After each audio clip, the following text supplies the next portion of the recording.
I went to prison, so you won't have to. It's a new book out by White House Senior Counselor for Trade and Manufacturing. It is Peter Navarro, and he joins us now on the program. What's up, Peter? Well, hey, I'm thinking you're set, man, but I got condolences for your Longhorns there, man. It's like they should put you in for quarterback, I think. Can we have that controversy here? You want to talk policy? That's my quick take. You want What's going on you behind, want behind center, man? you might have a job because this thing Right? keeps running. This train doesn't stay on the rails very well during quick takes, and so whenever you want to step down from negotiating trade deals with Belgium, you can come over here and hang out with us on Will King Country. I'm digging And it, by the man. way, That's you want sick. real It's great. politics, Peter? You want What's that? you want real politics?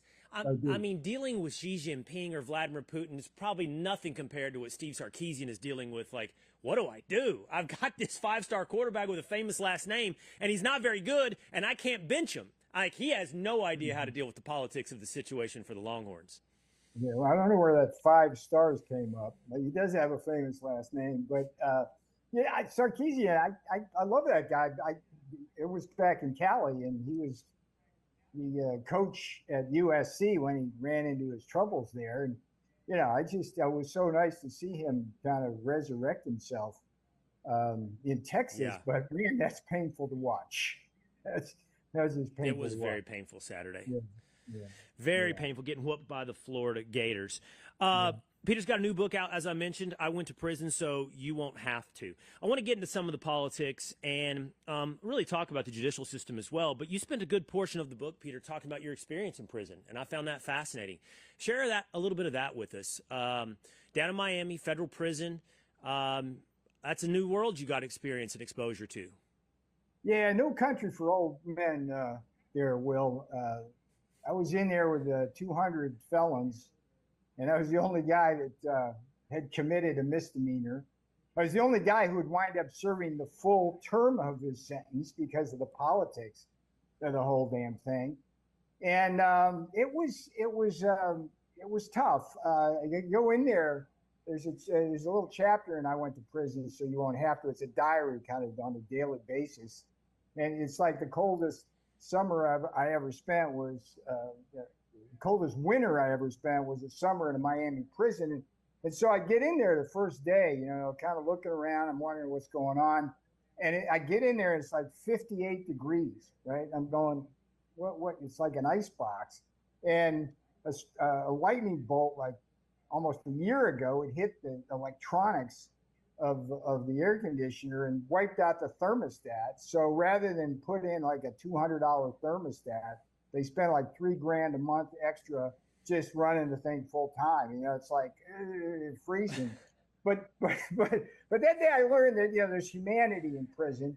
If you're not a snitch, right, they'll treat you good. So the first day they got all these leftover sneakers and shorts and stuff before you can actually get them yourself, and they give them to you. But here's what's interesting. Like one of the first days I'm there, I go out in the yard, and these three guys from Puerto Rico surround me. Right, about half the people there were Puerto Ricans. There's an interesting story in and of itself. And one of the guys, I look at it, what could go wrong here? And one of them says to me, "I like you." I go, "What? What's that all about? Why?" And he goes, "You're not a snitch." And I'm thinking to myself, okay, what's the moral equivalence here between me standing up for the constitutional separation of powers and refusing a congressional subpoena, and these guys trusting themselves not to snitch, right? So, funny stuff like that. Yeah. But like when any inmate that goes into prison, they go on the legal database, this thing called Pacer, and they can actually read the case and figure out whether the guy's a snitch, depending on how he was treated and what his sentencing is. And man, if you're a snitch, it's not a place to be. But health wise, not good. Food wise, it's not good. I did wind up though, Will, in the experience, and I documented. And I went to prison, so you won't have to. I was able to uncover, as in like I think investigative reporters, what I turned into. I uncovered this like $5 billion taxpayer scandal where they weren't properly enforcing the Trump First Step Act. And while I was inside, over time, I got everybody organized to figure all this out. And actually, outside now, I've actually solved the problem. So, I mean, I actually go in there and I'm saving the taxpayers $5 billion as part of that. But, the real story, and apropos of what you were talking about earlier, Will, it's like I'm an Old Testament guy, and we need Old Testament justice. We need Old Testament thinking in this country. And the whole point of I went to prison so you won't have to, what does the title mean? It means that it's a wake up call. It's they're coming after you. If they can get me, if they can get Bannon, put us in prison, if they can try to put Donald Trump in prison, they're coming after you. And what I'm dedicating now is to make sure everybody who was part of the lawfare weaponized justice against me and Bannon and Trump and everybody I serve with, Will, got to hold them accountable. So as the boss says, let's see what happens. But it's a fun book, Steve. It's part Stephen King. It's part Joseph Heller. It's all Kafka. And I hope you folks will, out there in Will King country, read it. Well, let's return to the book in just a moment, but I want to take you up on sort of the larger lesson of being an Old Testament guy. I think that's actually a really good analogy in that the entire justice system, to the extent it's not driven by ideology, is driven by New Testament forgiveness. And look, forgiveness is an interesting concept. It's an individual concept. I think a victim chooses whether or not to forgive, and ultimately God forgives. But as a society, we have to focus on accountability, and you can forgive and hold accountable at the same time. And we just see this in story after story, I feel like, in the past 72 hours of judges, whether or not they be in Washington, D.C. when it comes to the attempted assassin of Brett Kavanaugh, or in Kentucky of this monster let go after stabbing a 6-year-old boy to death. When you look at it, and by the way, for anybody listening and watching this week on the Will Cain Show, I'm going to be sharing another horrible story of a judge who did something here in Texas that defies your belief. And I just wonder, Senator Tom Cotton was just on the Fox News channel, and he said, we got to start talking about impeaching judges. What do you think about that? How do we deal with this lack of an Old Testament mindset when it comes to the judicial system? Well, look, it's incompatible with economics. It's incompatible with criminal justice thinking. I mean, if you don't punish appropriately, it will happen again. I mean, it's like the border. If they just come and you open it up, they're going to come. If you give them free health care, even more of them will come. In the case of these judges, I mean, I got a real bone to pick with my judges. As I document, and I went to prison so you won't have to, Will, every single person responsible for the long journey from me to getting arrested to getting in prison was a Democrat. And I think about that. In America, everybody involved in my incarceration was a Democrat. It was the Democrat congressman to start with on a majority party line vote. And then it goes over to the Justice Department, such as it is. And you got Merrick Garland at the top, Matt Graves, and then even the attorneys. And then I get to a jury in D.C. That was a joke. 12 Democrats, you're not going to get a fair trial there. But the judges, see, Will, this is insane. I never thought this could happen in America. By the time I got to the jury and the trial, Judge Ahmed Maida, Obama appointee, had stripped me of every single defense. I had no defense. He did that. And then, this will blow your mind, Will. There's 2 judges on the appeals court in D.C., which is a cesspool. It's Patricia Millett and Cornelia Hillard, okay? When I was convicted and sentenced, I appealed that because ordinarily, Will, the standard procedure is release pending appeal. In other words, don't put me in a slammer until my appeal is heard, particularly when there's huge constitutional questions involved. These 2 judges said there's no issues involved, you go into the slammer. Now, my appeal will be heard in oral arguments in December. Well, I haven't given it up because of these big constitutional issues. Guess who's on that appeals panel? The same 2 judges who said I had nothing to appeal will be the ones hearing my appeal. So when you say, do I think these judges should be impeached? Hell yes.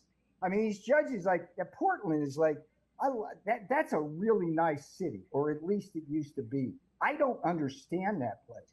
But when I see ICE agents verbally assaulted and approached with people who have obvious weapons and they don't have the ability to put them right to the ground and put them in a truck and take them off to the slammer, something's wrong. And the fact that we can't send the National Guard in there, quarters some liberal judge, that's crazy stuff. And so, no, I mean, these judges need to be held accountable. And we need to get back to an Old Testament world, Will, because it just doesn't work. I mean, people are going to die. People are going to get raped. People are going to get robbed. And the judges, they don't have to worry about it. They don't have to worry about it unless you're a Supreme Court judge like Brett Kavanaugh, and then the guy comes to kill you and wipe out your family. It's like, 8 years in prison. I mean, I was serving with people. Well, I was serving with people in that Miami federal prison who had longer prison sentences for doing, like, I don't know, 1/20th of that. I mean, it's crazy stuff. Right. You know, I know you believe in the separation of powers in the constitutional order, just like I do. The three co-equal each branches of the United States government. It has historically, ingeniously at its founding, and historically at times served to limit the power of the federal government by design, as drawn up in the Constitution. Elon Musk reposted on X somebody talking about what President Bukele did in El Salvador to sort of clean house with the judicial system that was stepping in the way of him getting El Salvador in order.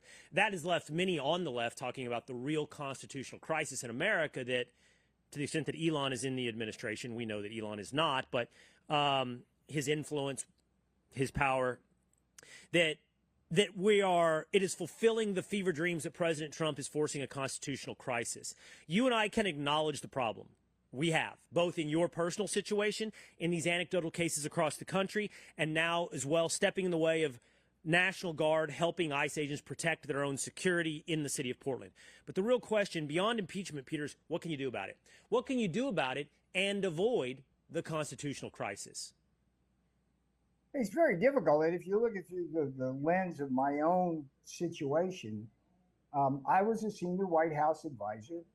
I was subpoenaed by Congress, according to the doctrine of executive privilege set forth by George Washington himself and enforced for the last 50 years by the Department of Justice. It was my duty not to honor that subpoena because of the separation of powers between the legislative and executive branches. As George Washington said back during the Jay Treaty when he started this, it's like, I have no more power to command you to come to the White House than you, Congress, have to command me to come there, right? So what do you do, Will, when a Democrat Congress under Pelosi and under Benny Thompson decide to violate that separation of powers, subpoena somebody, and actually put me in prison? What do you do? Well, the only thing I could do is go to prison, write a book, come out, fight the appeal. But I still got these liberal judges who just ignore the law and push their partisan agenda. So you're asking the wrong guy, because I would say do whatever we have to in terms of challenging that up to the point of, we don't want to ruin it. We had a great system here, okay? I don't want to provide any fodder whatsoever for the fantasies of the left. But I would say to the left, you're screwing up. What you're screwing up here with this kind of behavior, people are dying, people are getting raped, people are being burglared, you're losing your job on the economic kind of point of view, your wages are going down, all because of a progressive agenda, which is New Testament driven, and it has no concept of patriotism. I mean, they hate this country, Will. They hate it with a passion. And that's why Texas is becoming the new Wall Street, because of guys like Mom Donnie. I mean, who could have imagined that? So what do? I mean, what I'm doing is, I write a book. I went to prison so you won't have to. Yeah. Wake up, America. They can come for you. I'm hoping that translates into political action and that we elect Republicans. God help us, Will. God help us if we lose the House of Representatives in 2026 to the Democrats. God help us, because that is going to be impeachment, subpoena chaos. Oh, yeah. It'll be a revisit or worse of what you lived through and we lived through as a country there for 4 years during the first Trump presidency. Peter, what did you learn in prison? I'm just curious as a man. You know, you dealt with things that most of us don't see in our real world, in our real life. You saw, I believe you wrote about this, ethnic tribalism, ethnic divide. You spent a lot of time on your own, reflection. You had your freedom taken away. What did you learn as a man? Well, I think the bigger question is what I learned from the whole experience, including prison. And it's simply that when you come to that crossroads and you have a decision to make as to whether you stand up for principle, for what's right, for your duty to the country, your duty to your oath of office, you can choose to do that, which is what I did, or you can choose to bend the knee. And what I learned, Will, is that doing the right thing is the right thing to do, very simply. And if it's prison time that I had to deal with, so be it. But I don't want to live on my knees. I don't want to ever live on my knees. And if you go into prison with the right attitude, they can't hurt you. That's the attitude I tried to take in. I went in there not knowing what to expect. It's a dangerous place. But I made the best of the time. There's a story in the book about I actually saved the guy's life one day. He'd be dead right now if it hadn't been for me being in there and be able to use my position, as it were, of power in some sense, where I could push the envelope at some risk to ask for things that might otherwise have happened. So, it's like take every day and cherish it. Cherish your freedom. Cherish the next meal you have, because you could be in prison eating cardboard. Love your family, love your wife, love your whatever, your kids, and just every day get up and help the world be a better place to the extent you have the power to do that. And if you don't have the power to do it, just make sure that your own family is taken care of in a way which helps the broader community. Well, a lot of what Peter just told you, as well as, by the way, his suggestion of love is part of this story. You should check it out. It's I Went to Prison So You Don't Have to by Peter Navarro, White House Senior Counselor for Trade and Manufacturing. We always enjoy having you on, Peter, on current events, but also on these bigger, broader topics that you not only know about, but that you've lived through. So there it is on screen. This is my girl, my fiance. She stood by me the whole time, and she was my rock, and love her dearly. And I appreciate the time today. It's going to be the blockbuster news tomorrow, I think, coming out of Senator Chuck Grassley's committee, which pertains to my case. So you be sure and track that. You might get a laugh out as well. Rather, there's your tease for tomorrow. There'll be a quick take tomorrow. All right, big news for tomorrow. All right, thank you so much, Peter Navarro. We'll see you next time. All right, quick takes for tomorrow. If they come for me, they can come for you. I think it's a shame. I think it's a disgrace. When former White House advisor Peter Navarro stood on principle, he never imagined it would land him behind bars. They demanded that I break the law. But he refused to betray Donald Trump or the Constitution and paid the price as a political prisoner. Locked inside a Miami federal prison, Peter found two lifelines, postcards of hope to his fiancée Bonnie Pixie Brenner, and a hidden multi-million-dollar prison scandal he's now exposing. I went to prison so you won't have to. Peter and Pixie share a riveting prison diary, a heartfelt love story, and a shocking look at injustice in America's prison system. Stand with Peter. Scan the QR code now or go to Amazon.com to order your copy. I went to prison so you won't have to.